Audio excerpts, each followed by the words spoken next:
Aujourd'hui, indépendamment des religions de chacun, pratiquement tout le monde connaît l'histoire évangélique de Jésus-Christ. Le temps de sa vie terrestre, ce n'est pas seulement l'époque de la naissance d'une nouvelle religion, mais aussi un nouveau point de départ de la chronologie de l'humanité. Dans la majorité des pays, il est convenu de commencer la chronologie à partir de la naissance de Jésus-Christ. Personne ne doute qu'à partir de cet événement si important pour toute l'humanité, 2000 ans se sont écoulés. Mais pour quelle raison en est-on si sûr?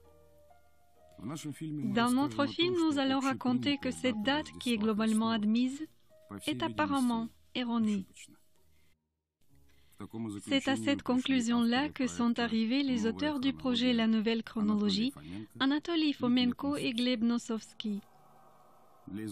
Ils ont utilisé leur propre méthode de datation mathématico-statistique et astronomique lors des études d'anciens documents et ont découvert que la vraie chronologie du développement de l'humanité est bien plus courte que celle en vigueur actuellement. Ça veut dire que la majorité de grands événements historiques ont eu lieu bien plus tard que nous le pensons habituellement. Entre autres, la naissance de Jésus-Christ. En premier lieu, nous voulons vous avertir que nous laissons de côté les questions qui relèvent de la religion, et nous n'allons pas discuter des dogmes des églises. L'objectif de ce film se trouve ailleurs, c'est de discuter sur des questions de caractère chronologique et historique.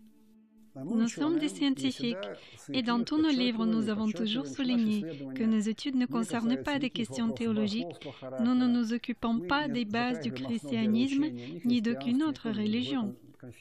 La question qui nous intéresse, c'est celle des calculs pour déterminer des dates. Et ceci est un domaine de mathématiques appliquées. Nos travaux ne visaient pas les sentiments des personnes croyantes d'aucune confession. Alors essayons de comprendre quand Jésus-Christ a vécu en réalité.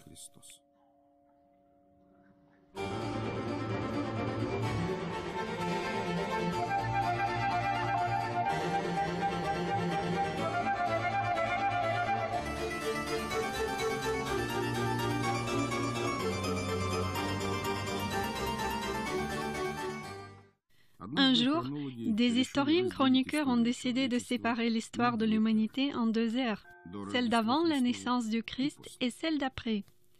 Les scientifiques appellent ces périodes avant notre ère et notre ère. Pour ainsi dire, notre ère a commencé avec la naissance de Jésus-Christ.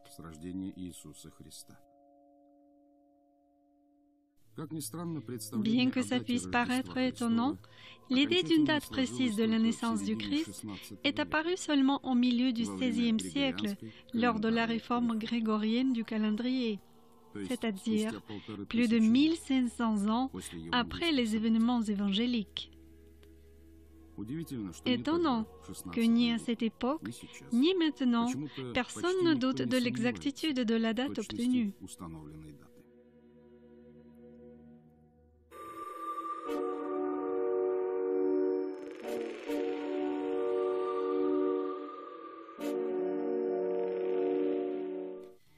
Il est connu que pour la première fois, la date de la naissance du Christ a été calculée par le moine Dionysius le Petit.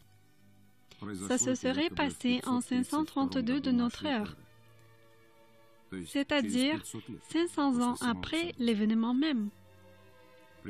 En premier, Dionysius aurait obtenu la date de crucifixion.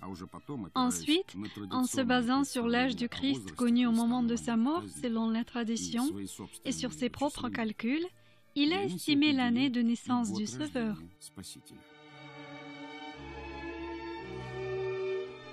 Dionysius obtenait ses résultats en utilisant des méthodes de calcul de date de Pâques, connues à son époque. Et il a commis des erreurs importantes. Si Dionysius connaissait l'astronomie moderne, il n'aurait jamais pu placer la date de naissance du Christ au début de notre ère.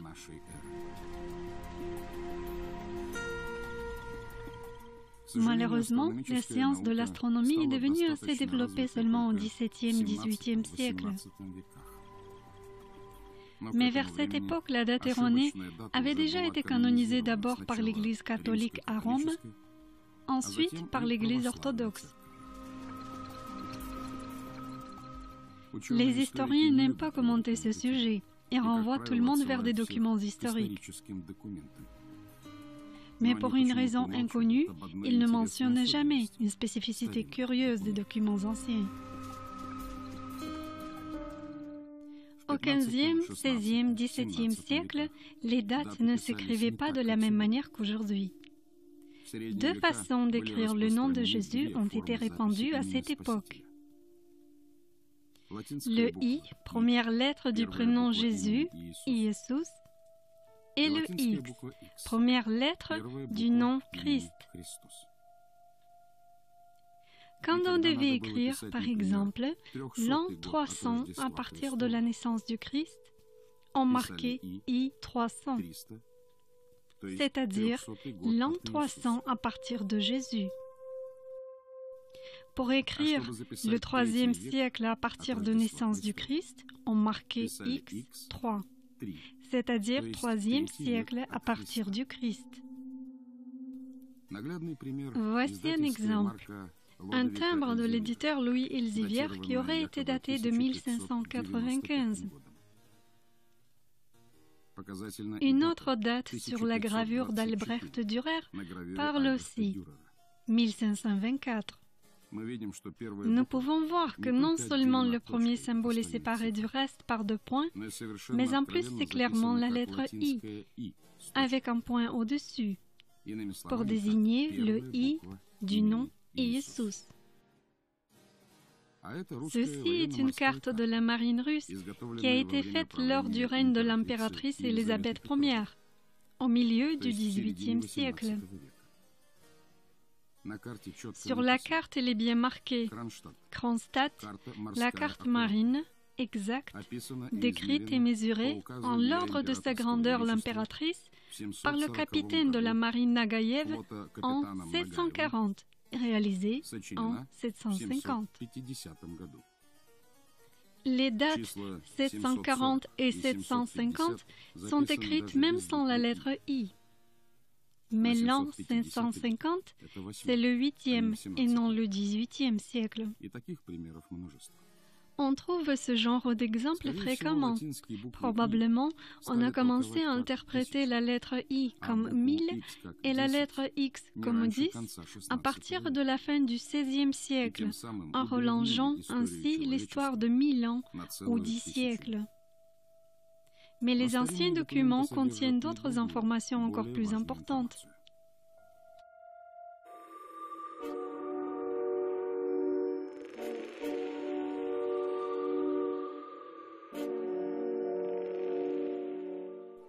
Il apparaît qu'il est possible de trouver des datations directes des événements évangéliques dans des textes anciens. Par exemple, on peut trouver ces dates dans l'ancien livre Paléa de la fondation de Rumiantsev de la bibliothèque russe de l'État. Paléa, c'est un ancien livre religieux qui n'est plus utilisé. Mais jusqu'au XVIIe siècle, ce livre a remplacé l'Ancien Testament pour les lecteurs russes. Les événements du Nouveau Testament ont aussi été mentionnés dans la Paléa, parfois même en plus détaillé que dans l'Évangile. Paléa différait beaucoup de l'habituel canon de l'Ancien Testament. Ce n'était pas seulement une variante de la Bible, mais un livre indépendant à part entière. Mais il parlait exactement des mêmes événements que la Bible canonique moderne. Dans la Paléa sont ouvertement renseignées 3 dates, la naissance, le baptême et la crucifixion de Jésus-Christ. Ces dates sont écrites de 2 façons. La première, c'est le compute byzantin bien connu, avec le compte d'années à partir d'Adam. La deuxième façon, c'est un calendrier ancien indiciel, abandonné depuis très longtemps. On a découvert que ces dates notées de 2 façons différentes ne correspondent pas, alors qu'elles le devraient. Regardons de quoi ont l'air ces 2 façons de noter les dates. Dans la chronologie à partir d'Adam, le numéro de l'année est noté avec un chiffre, ce qui représente un compteur unique sans fin. Nous utilisons le même type de compte d'année aujourd'hui, seulement le point de départ n'est pas le même, mais à partir de la naissance du Christ. Maintenant, regardons la façon indicielle de noter les dates.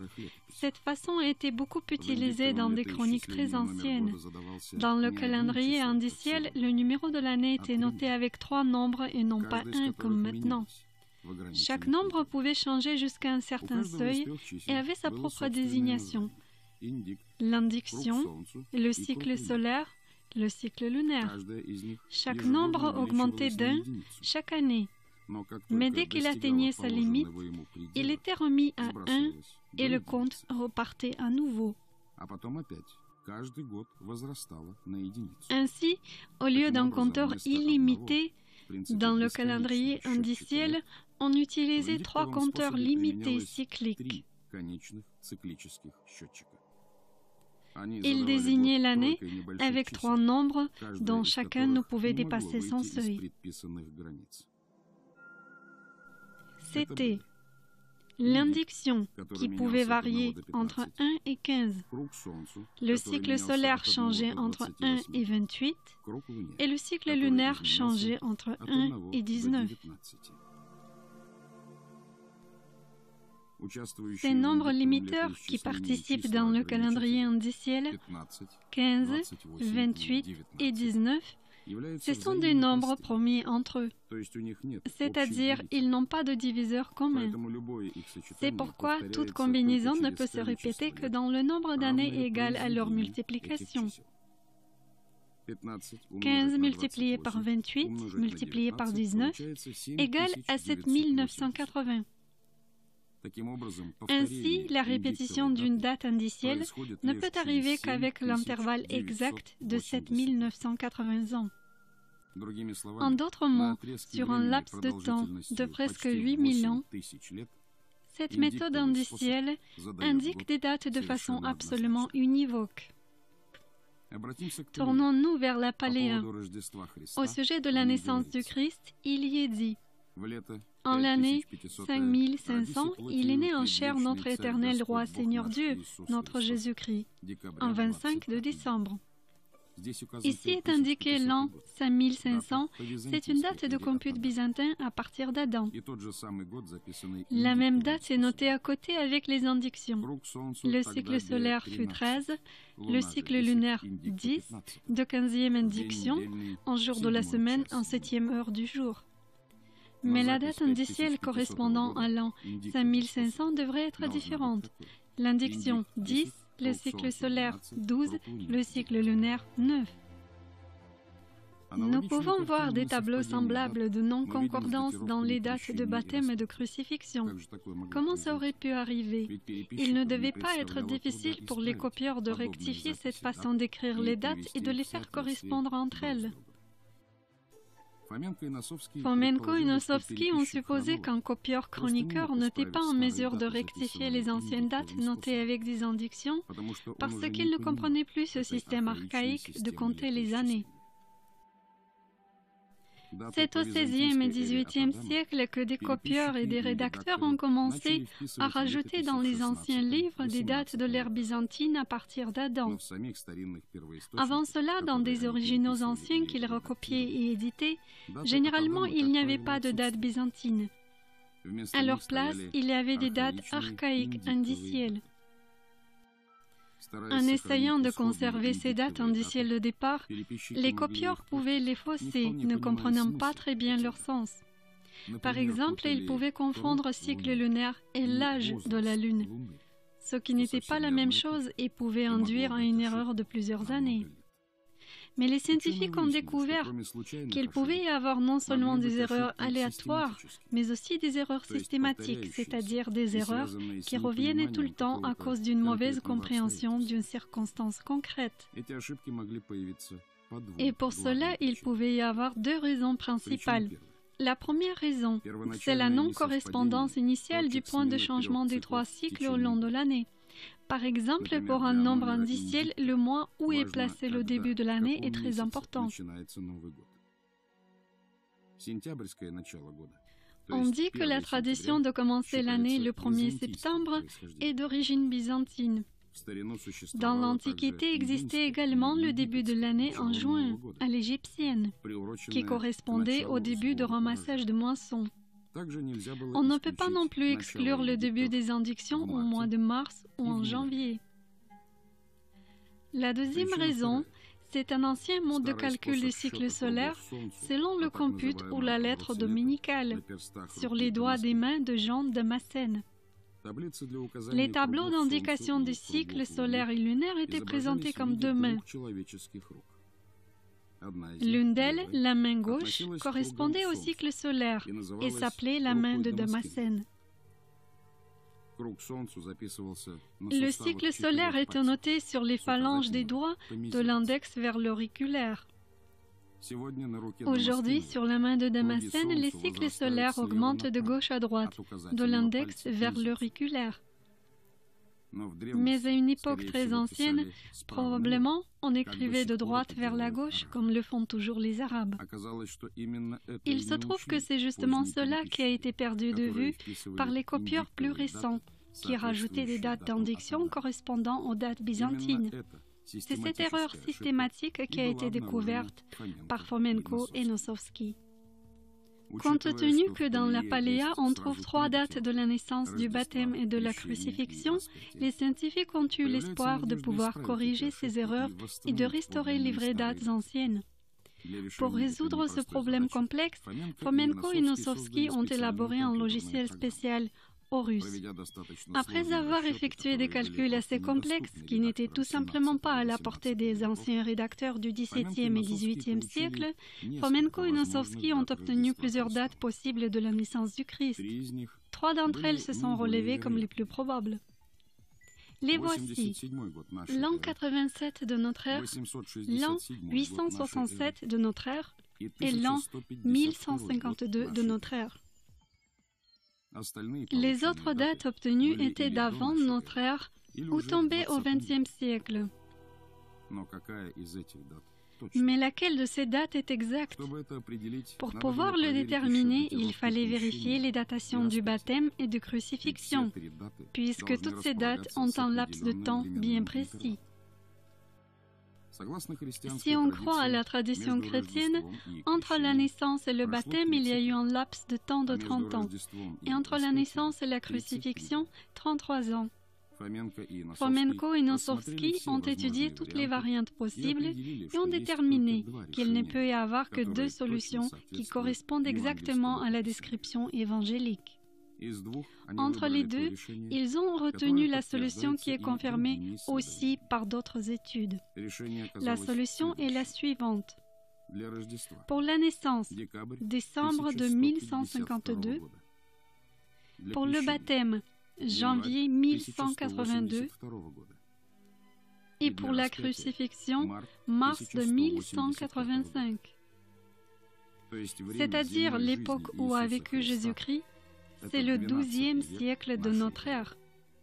On peut retrouver ces dates ailleurs que dans des documents russes.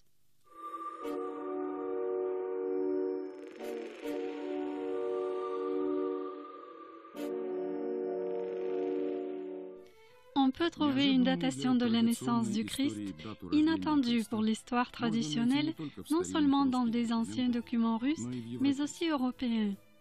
Tournons-nous par exemple vers ce document historique très intéressant qui décrit l'histoire mondiale à partir de la création du monde et jusqu'à 1680. Ce document s'appelle Théatron ou l'observation de l'histoire. Une parenthèse pour les Russes. Ici, le mot posor est utilisé dans son ancienne signification. Observation, vue. Aujourd'hui, ce mot a changé de sens et signifie l'opprobre. Ce livre a été écrit en latin par l'évêque Wilhelm Stratemann au XVIIe siècle. En 1720, suite à l'ordre de Pierre le Grand, ce livre a été traduit en russe par Gabriel Bouginsky, l'évêque de Ryazaň et de Murom. En mai de 1749, par un décret d'Élisabeth Ier de Russie, le théatron a été interdit et presque tous les exemplaires ont été réquisitionnés. Ce livre parle des célébrations des jubilés chrétiens qui étaient de coutume au Vatican du XIIIe au XVIe siècle. On appelle ce livre Chronique luthérienne, car il a été écrit d'un point de vue luthérien très prononcé et décrit toute l'histoire mondiale comme une préhistoire des luthériens. Ça finit par l'an 1680. On y trouve des descriptions détaillées des célébrations des jubilés. Par ce moyen, on parvient aussi à obtenir une date, à l'aide de calculs bien sûr. On arrive à prouver que ces jubilés indiquent le XIIe siècle. Le jubilé, c'est une célébration de la naissance du Christ qui n'est pas annuelle, mais se passe tous les N années. Ce sont les papes à Rome qui décrétaient les dates de jubilé. Le premier pape à instaurer ces dates, c'était le pape Urbain IV. En 1389, il a instauré des jubilés de 30 ans. La première célébration a eu lieu un an plus tard, en 1390.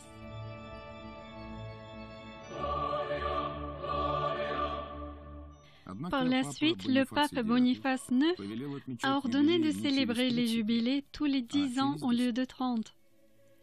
Cette règle a été observée au Vatican jusqu'à 1450. Mais à partir de 1450, suite au décret du pape Nicolas VI, on a commencé à célébrer les jubilés tous les 50 ans. Toutes ces informations ennuyeuses à première vue contiennent des renseignements précieux. À l'aide des calculs pas très compliqués, on peut obtenir des dates qui pourraient être celles de la naissance du Christ selon l'opinion des papes du Moyen Âge. Si en 1390, on a célébré le jubilé de 30 ans, c'est-à-dire multiple de 30, et en 1450, le jubilé de 50 ans, multiple de 50, on peut obtenir des dates suivantes. 1300, 1150, 1000, 850, et ainsi de suite avec l'intervalle de 150 ans vers le passé. C'est étonnant que parmi ces dates, il n'y a pas l'un, celui où les historiens placent la naissance du Christ. Ça voudrait dire que, contrairement aux chroniqueurs du XVIe et XVIIe siècle, les papes du XIVe siècle à Rome ne pensaient pas que le Christ était né au 1er siècle de notre ère. Mais il est curieux que dans la liste des dates probables, on voit l'an 1150. Et c'est pratiquement la même année que celle qu'on trouve dans la Paléa russe. Bien sûr, pour reconnaître que le Christ est né au XIIe siècle, les deux anciens documents ne sont pas suffisants. Mais il existe d'autres études qui confirment cette datation. Par exemple, l'étude astronomique.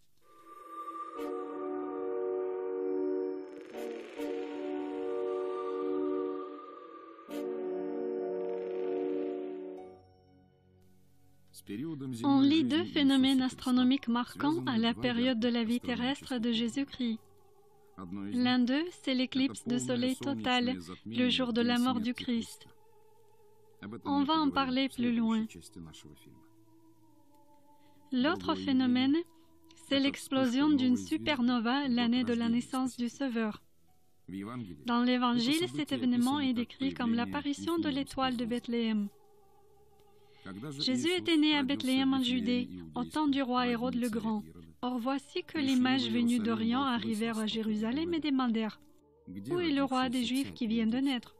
Nous avons vu se lever son étoile et nous sommes venus nous prosterner devant lui. » Le flash d'une nouvelle étoile, c'est une explosion dans l'espace, suite à quoi les restes d'une étoile se répandent dans toutes les directions en formant parfois des amas et des nébuleuses. L'un de ces flashs a laissé une nébuleuse dans la constellation du Taureau que l'on appelle la nébuleuse du Crabe. Pendant longtemps, on a cru que l'explosion d'une supernova dans la constellation du Taureau a eu lieu en 1054. Cette date a été indiquée dans les anciennes chroniques. L'intérêt pour la nébuleuse du Crabe est apparu à la fin du XIXe siècle. En 1899, on l'a prise en photo pour la première fois. Durant le XXe siècle, des études sérieuses de cette nébuleuse ont été menées par plusieurs scientifiques, tels que Lamplon, Duncan, Bade, Trimble, Wyckoff, Murray, Nugent et autres. Il se trouve que la date notée dans les chroniques est erronée, car les astronomes ont réussi à déterminer une date plus exacte de la formation de la nébuleuse du Crabe. Comment ont-ils fait? Sur les photos faites dans le spectre du rayonnement de l'hydrogène, cette nébuleuse fait penser à un crabe, alors que dans le spectre visible, c'est tout simplement un amas nuageux. Dans ce nuage, on peut voir des lignes très distinctes du rayonnement de l'hydrogène. Elles sont de couleur cramoisie. Les astronomes ont pu mesurer la vitesse de dilatation de cette nébuleuse dans certaines de ses parties. En se basant sur ces données, on peut déterminer l'âge de la nébuleuse ou la date de l'explosion. Suite à l'explosion, les restes de l'étoile s'éloignent dans des directions radiales. Pendant quelques milliers d'années, cette vitesse est constante, car dans le vide de l'espace, il n'y a rien pour freiner cette vitesse. Ceci est confirmé par les photographies de la nébuleuse réalisées dans des périodes différentes. Par exemple, ces photos faites en 1899, puis en 1973, puis en 2000. On peut parler d'un certain ralentissement des éclats qui s'éloignent, mais pas d'accélération. Des appareils modernes permettent de calculer la date de l'explosion de façon rapide et précise. On mesure la vitesse de l'éclatement et la distance qu'ont parcouru les éclats. Par la suite, la distance est divisée par la vitesse et on obtient le temps. Le nombre d'années obtenues est compté à rebours. Et voilà la date de l'explosion. Les résultats obtenus par des scientifiques indépendants se trouvent dans une fourchette entre l'an 1110 et 1170. Ça veut dire que les anciens chroniqueurs se sont trompés et que le flash d'une supernova suite auquel s'est formée la nébuleuse du Crabe a eu lieu au XIIe siècle. La date de la naissance du Christ, trouvée par Fomenko et Nosowski à partir des anciens documents, se trouve sur le même intervalle temporel, l'an 1150-1152. Probablement c'était ça, la dite étoile de Bethléem. Il existe un autre fait astronomique qui confirme que le flash de la supernova a bien eu lieu au XIIe siècle. Dans l'Évangile, il est dit que l'étoile ne faisait pas que briller, mais qu'elle se déplaçait en guidant les rois mages vers le lieu de la naissance de Jésus. Et voilà que l'étoile qu'ils avaient vue à l'Orient allait devant eux, jusqu'à ce que, venant au-dessus du lieu où était l'enfant, elle s'arrêta. Cette description rappelle beaucoup le mouvement d'une comète. L'apparition d'une comète, c'est un phénomène assez inhabituel. En règle générale, les comètes apparaissent pendant les heures du matin ou du soir. Leurs traînées gigantesques s'étendent sur la moitié du ciel. Il est impossible que l'humanité n'ait pas remarqué un tel événement. Et si dans l'évangile de Matthieu, il est en effet question d'une comète, alors rien d'étonnant que sur beaucoup d'anciennes toiles représentant la nativité du Christ, l'étoile de Bethléem soit dotée d'une traînée. Par exemple, sur la toile de Giotto, l'Épiphanie, on peut voir que la traînée de l'étoile est étendue vers la gauche et vers le haut. Le peintre a essayé de dessiner une comète et pas simplement une étoile dont le rayon indique l'enfant Jésus. ainsi que sur la toile Nativité du peintre du Moyen-Âge Albrecht Altdorfer. Et voici une peinture sur l'autel qui serait datée du XVIe siècle, d'Albrecht Dürer. Au-dessus des rois mages, on voit deux objets lumineux, le soleil et un objet d'une forme étendue avec un ange à l'intérieur. Probablement l'année de la naissance du Christ, en plus du flash de supernova, les gens pouvaient aussi observer le passage de la célèbre comète de Halley. Ces deux événements célestes ont été tellement marquants que plus tard dans les esprits des hommes, ils auraient pu se confondre en un seul. Est-ce qu'on peut calculer si la comète était apparue approximativement en 1152? La période de rotation de la comète de Halley autour du Soleil est de 76 ans. C'est pourquoi on peut connaître avec une grande précision toutes les dates d'apparition de la comète sur l'intervalle de plusieurs milliers d'années. La dernière fois, on a pu observer la comète de Halley en 1986. On soustrait de 1986 11 fois 76 et on obtient l'an 1150. Ça veut dire que l'étoile de Bethléem et la comète de Halley sont apparues en effet pratiquement simultanément.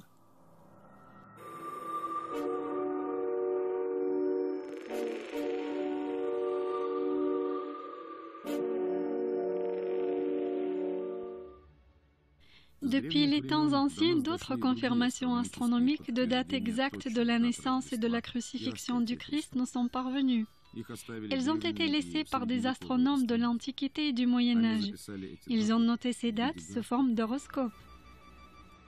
De nos jours, s'est répandue une idée reçue que les horoscopes sont liés uniquement à l'astrologie, à la divination par les étoiles et à la voyance. Il faut dire que toutes ces prédictions sont très loin de la science. En astronomie, on appelle l'horoscope une disposition des planètes par rapport aux constellations du zodiaque. Il y a 12 constellations zodiacales. Aujourd'hui, leurs noms sont bien connus. C'est le Bélier, le Taureau, les Gémeaux, et ainsi de suite. La disposition des planètes qui change constamment par rapport aux constellations immobiles ressemble à une gigantesque horloge calendrier. Depuis l'Antiquité, ce calendrier céleste a été utilisé par les hommes pour noter des dates des événements très importants. Anatoly Fomenko et Gleb Nosovsky ont déchiffré plusieurs dizaines d'anciens zodiaques. Dans leur nombre, il y a 2 zodiaques dans lesquels sont contenues des dates en rapport avec Jésus-Christ. En 1826, à Londres, a été publié un livre, L'astrologie, d'un astrologue et médecin anglais, Ebenezer Sibley. Dans ce livre, il a placé un dessin qui représente un zodiaque avec l'horoscope de date de la naissance de Jésus. Ceci est renseigné par l'écriture faite au milieu du zodiaque et par le dessin de la nativité placé en bas de la page. Anatoly Fomenko et Gleb Nosovsky ont décidé de vérifier quelle est la date contenue dans cet horoscope et si elle correspond à la date de la naissance admise actuellement. À l'aide du logiciel Horus, ils ont effectué tous les calculs et ont découvert que cet horoscope ne possède qu'une seule solution. La date écrite par un astronome inconnu, c'est le 25 décembre 1151. Il n'est alors pas étonnant que ce zodiaque soit toujours considéré comme hérétique. Ce zodiaque unique, reconnu par l'histoire officielle comme erroné, c'est en réalité une confirmation indépendante additionnelle de la date de naissance du Christ obtenue dans les études de Fomenko et de Nosovsky. Ce qui prouve que même de nos jours, dans certains documents anciens, on peut trouver les justes datations de cette naissance, malgré tous les efforts des historiens de l'école de Scaliger, déployés pendant des siècles pour détruire maintes livres jugés faux. Une autre date en rapport avec Jésus-Christ a été découverte par Fomenko et Nosovsky en Égypte. Au fait, les deux auteurs de la nouvelle chronologie, pendant des années, ont étudié des monuments de l'Égypte ancienne. Ce sont des zodiaques qui couvrent les voûtes de nombreux temples et tombeaux égyptiens qui ont suscité le plus grand intérêt des scientifiques. En les déchiffrant, ils ont découvert que toutes les dates contenues dans ces zodiaques tombent entre 11e et 15e siècle de notre ère. Parmi ces zodiaques s'en trouve un qui contient la date exacte de la crucifixion de Jésus-Christ. Il s'agit du célèbre zodiaque rond de Dendera, appelé aussi le zodiaque d'Osiris. C'est une énorme image, en bas-relief en pierre, qui représente un zodiaque, c'est-à-dire une disposition des constellations et des planètes qui sont très bien connues à partir des textes du Moyen-Âge. Nous avons daté ce zodiaque en développant des études scientifiques précédentes, notamment celle de Nikolai Morozov, qui a été le premier à avancer l'hypothèse que la date attribuée à ce zodiaque par la science actuelle est fausse. Si on essaie de dater ce zodiaque en s'abstrayant de la date a priori, et c'est ce que nous avons fait, on obtient une date bien différente, celle de 1185. C'est la fin du XIIe siècle de notre ère. Plus exactement, le 20 mars de 1185. C'était un mercredi, le premier jour de la pleine lune, le début de la Pâque juive qui est célébrée durant 7 jours. Ça veut dire que le jeudi était jeudi de Pâques. Dans l'Évangile, il est dit que la scène du Seigneur a eu lieu précisément le jeudi de Pâques. Le vendredi aussi était vendredi de Pâques. L'Évangile dit que Jésus a été crucifié le vendredi. Alors on peut trouver la date exacte de la crucifixion de Jésus-Christ. C'est le 22 mars 1185.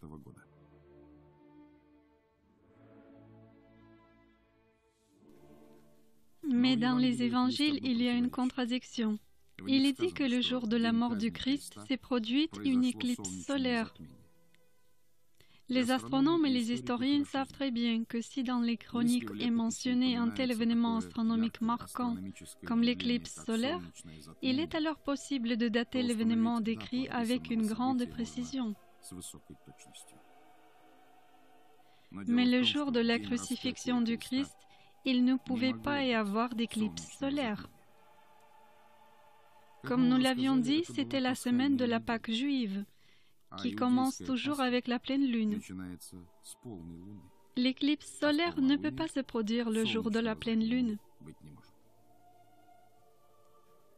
En réalité, l'éclipse solaire totale s'est produite un mois après la fin des Pâques, le 1er mai 1185.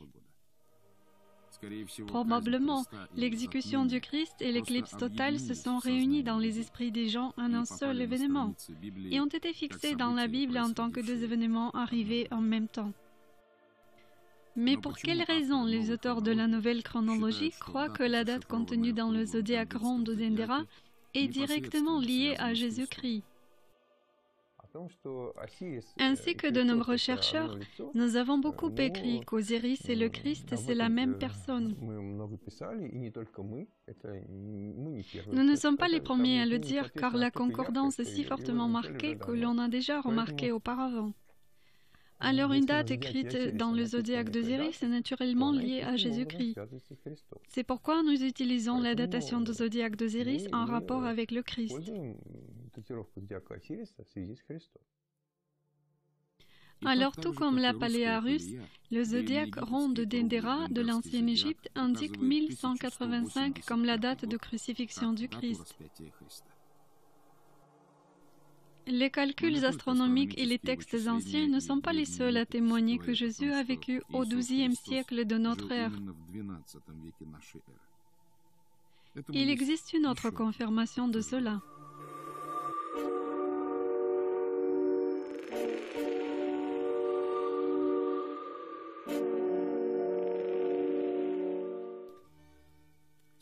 Malheureusement, des preuves matérielles des événements évangéliques parvenus jusqu'à nos jours ne sont pas nombreuses. L'une d'elles, c'est le sanctuaire. C'est une toile en lin de 4 mètres de long dans laquelle, selon la tradition, Joseph d'Arimathie a enveloppé le corps du Christ après sa souffrance sur la croix et sa mort.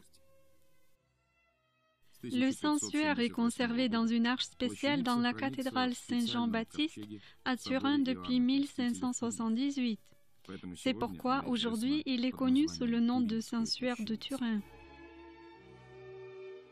Selon la version traditionnelle de l'histoire, cette relique a été montrée au peuple pour la première fois en 1353 dans la ville française de Lille. Presque 2 siècles plus tard, le Saint-Suaire s'est retrouvé à Turin.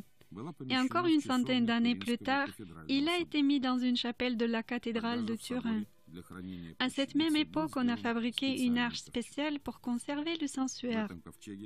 Le linceul a reposé dans cette arche jusqu'à la fin du XIXe siècle, quand, pour la première fois, on a décidé de le photographier. En 1898, chargé par l'administration de l'Église, le photographe Secondo Pio a fait la première photographie du Suaire.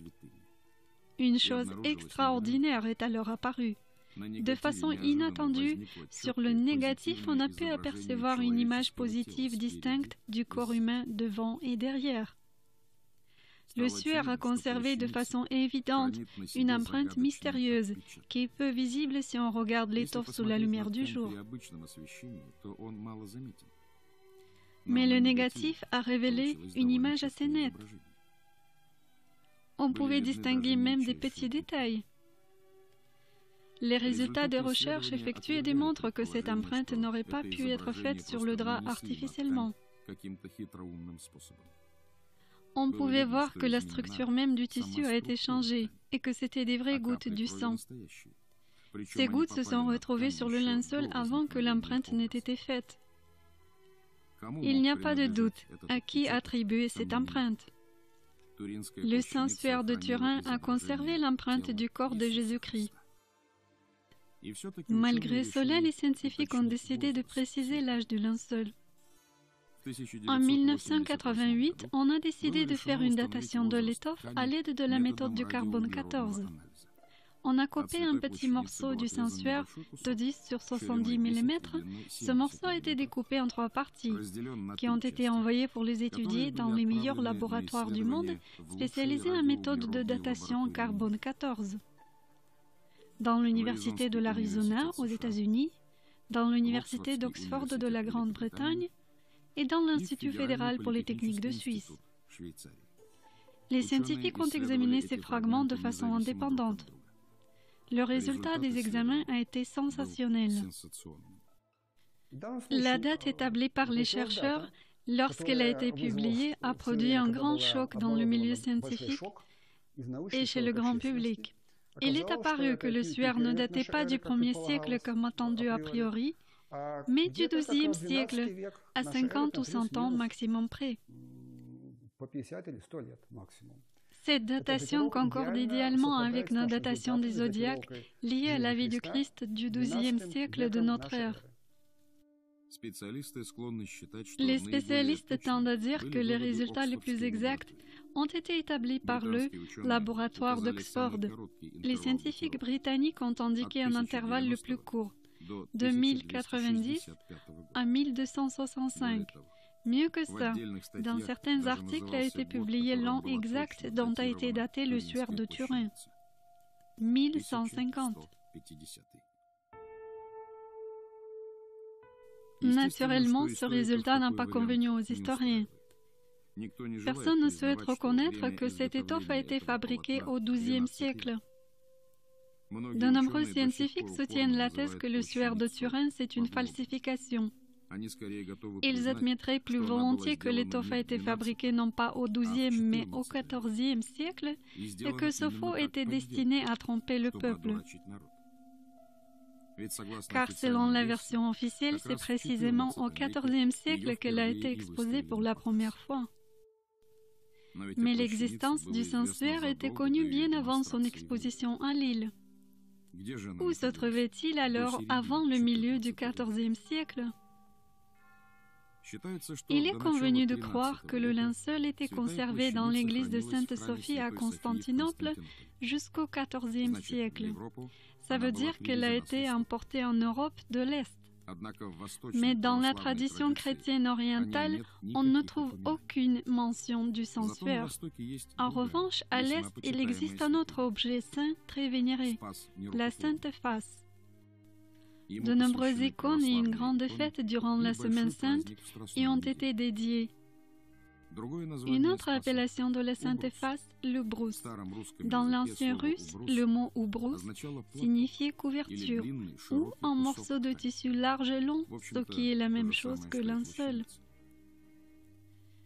C'est pourquoi, depuis longtemps, beaucoup de chercheurs croient que le suaire européen et la Sainte Face russe, c'est le même objet.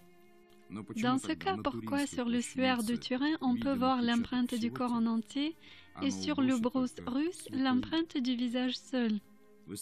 Dans des documents historiques, on peut trouver une appellation grecque de la Sainte Face, tétradiplon, ce qui veut dire plié en quatre. Probablement, le sensuaire de Turin a été conservé pendant longtemps en état plié, de façon à ce que seul le saint visage soit visible. Et il a été conservé en Russie. C'est pourquoi cet objet saint est si vénéré chez les Russes et n'est pas connu en Europe.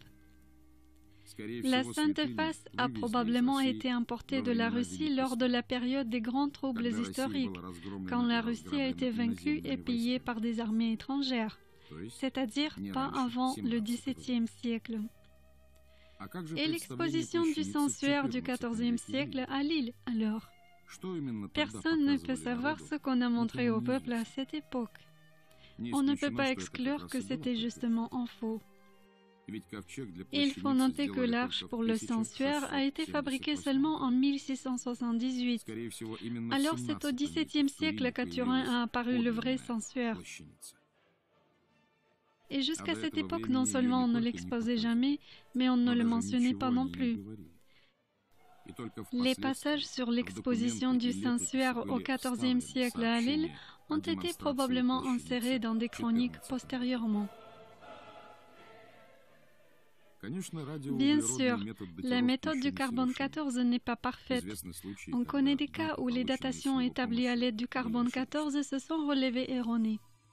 Mais à ce jour, la méthode du radiocarbone est considérée comme la méthode la plus précise de datation des restes organiques. Et ce, à condition que lors de l'examen, toutes les conditions soient respectées et que les chercheurs restent impartiaux. La seule datation du sensuaire établie à l'aide de la méthode du radiocarbone est sans équivoque. C'est le XIIe-XIVe siècle. Après 1988, personne n'a effectué d'autres examens du sensuaire.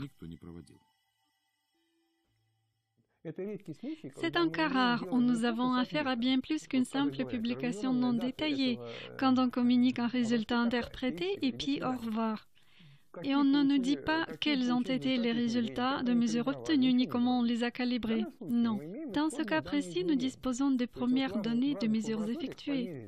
C'est-à-dire, ce sont des données de mesures faites dans des laboratoires différents.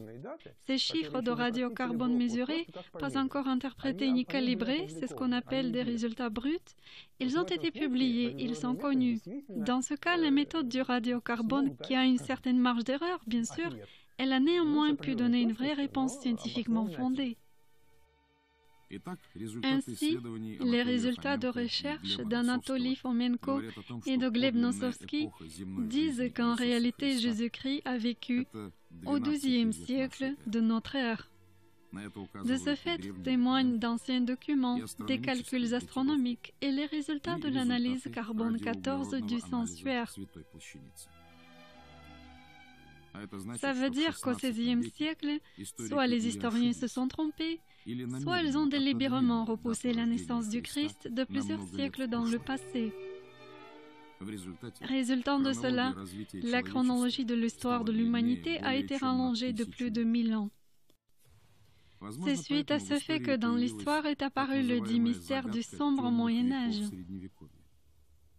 Même de nos jours, les historiens ne sont pas capables d'expliquer, ni du point de vue de la logique, ni du point de vue de la science, pourquoi, contrairement au nombre très important des objets dits antiques, si peu de preuves matérielles de la culture du Moyen Âge sont parvenues jusqu'à nos jours, alors que logiquement, ça devrait être le contraire. La seule explication fournie par les historiens n'est pas très convaincante. Ils nous invitent à croire qu'après plusieurs siècles de développement intensif, les anciennes civilisations de l'Europe et de l'Asie se sont subitement dégradées et sont arrivées à leur déclin. On a oublié toutes les avancées culturelles et scientifiques de l'Antiquité et pendant 10 siècles, l'humanité a sombré dans l'ignorance. Le latin, autrefois exquis, s'est transformé en langue brute et primitive. Disparaît l'art.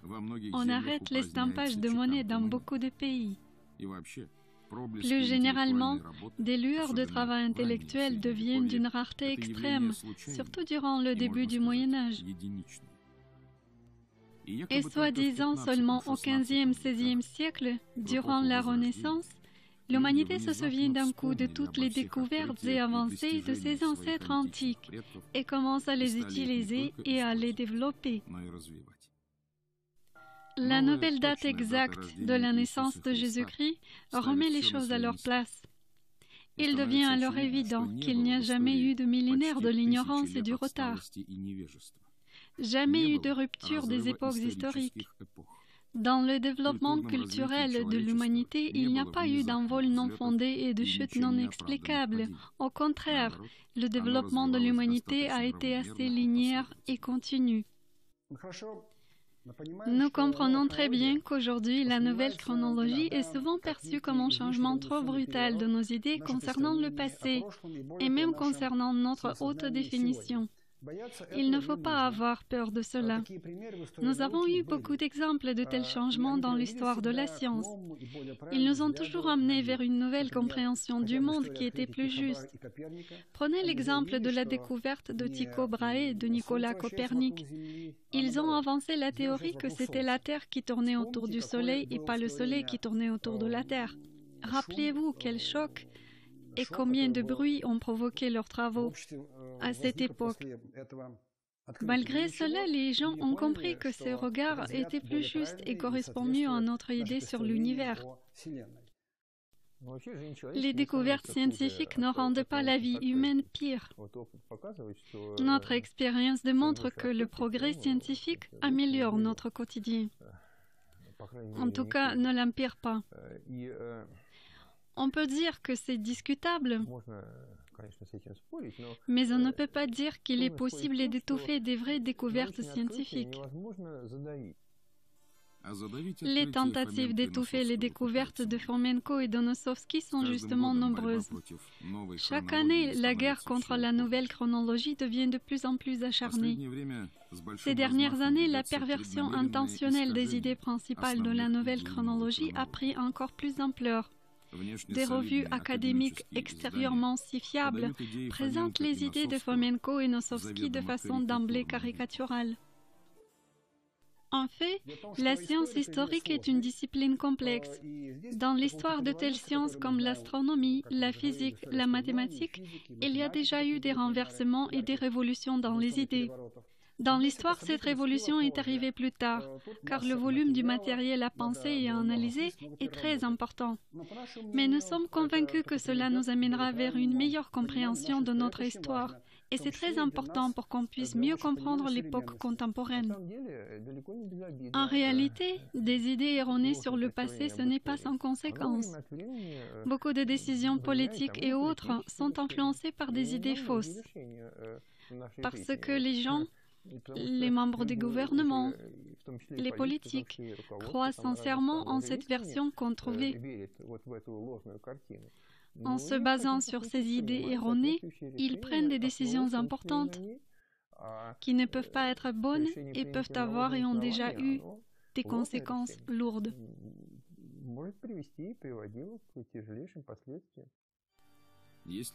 C'est déjà 400 années en arrière, les chroniqueurs se sont trompés dans la datation d'un aussi important événement pour l'humanité comme la naissance du Christ, Il se peut qu'il n'ait pas indiqué le bon endroit non plus.